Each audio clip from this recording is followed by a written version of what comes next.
Could your child be the next victim of identity theft? Believe it or not, this is a growing crime. Identity thieves are targeting kids, whether they're teenagers or even toddlers. Our consumer correspondent Susan Koppen is here with more. Good morning, Susan. Good morning, Hannah. I had no idea that this was happening. Yeah, it's definitely an eye-opener for parents. Imagine someone getting a mortgage using your 2-year-old social security number or buying an expensive car in your newborn's name. Kids normally don't have bad credit, so they are a perfect target for identity thieves. When Zach Friesen was just 7 years old, he should have been the talk of the town. That's because this cute little kid owned a $40,000 boat. So having a houseboat at the age of 7, that's, we would call that big time. Oh yeah, it's pretty extravagant for a 7-year-old. Actually, it wasn't my houseboat. It was bought in my name by another person. I was then a victim of identity theft. That's right. When he was just 7 years old, someone stole Zach's identity. He didn't discover the crime until 10 years later, at age 17, when he applied for a job and was turned down because of a horrible credit history. Turns out his identity thief sailed off with the boat but never paid the loan. You're a 17-year-old kid and you find out you're $40,000 in debt. In debt. What did you think?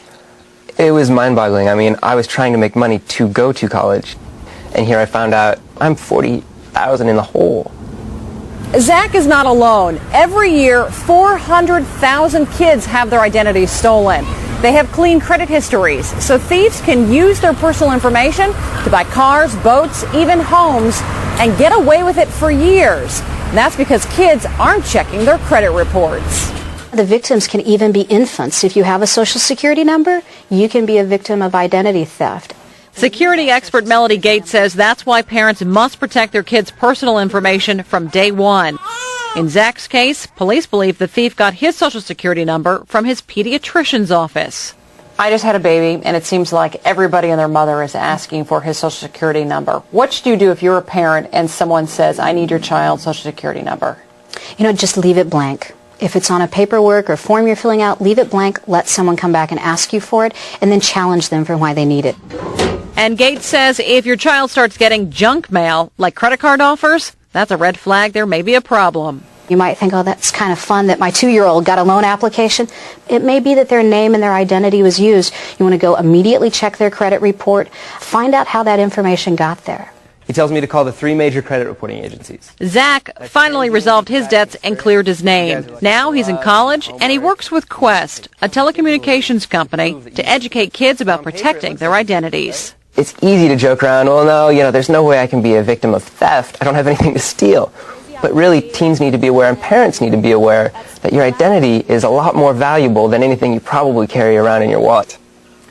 As for the thief who bought the boat in Zach's name, he was never caught. His identity remains a mystery. Oh my gosh, was it hard for him to straighten everything out? He said it took him about 40 hours, and it was a lot of his mom, his dad calling these places saying, hey, he was 7. Oh he my was 7, gosh. it wasn't him. It's incredible. I can't believe almost 500,000 people have this problem. You said junk mail, right, coming to your kid, that's a big red flag. That's a big Anything red else? flag.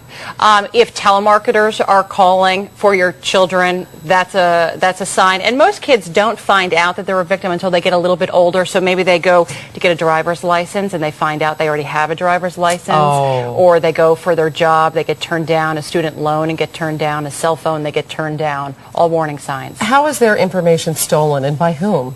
Thieves can go into the trash looking for personal information. Unfortunately, sometimes it's someone in your home. It could be the babysitter, it could be a family member, it could be the house cleaner, somebody looking around, looking in your home for that personal information. It could be somebody at the doctor's office or your child's school who is stealing the personal information. So do you just not give it out? You have to be very guarded. Make sure you know who you're giving it to, why they need it, and if they really need it. Okay, now checking your child's credit report, that sounds so ludicrous. Right. But it's really something you need to do, right? You probably do it for yourself, so you should also do it for your child. And you can get a free credit report every year, so there's no problem. Just check your credit report and then check your child's credit report and make sure that there's nothing fishy going on. Oh my gosh, Susan Koppen, thanks. All right. What an eye-opener. Absolutely. I believe that happens.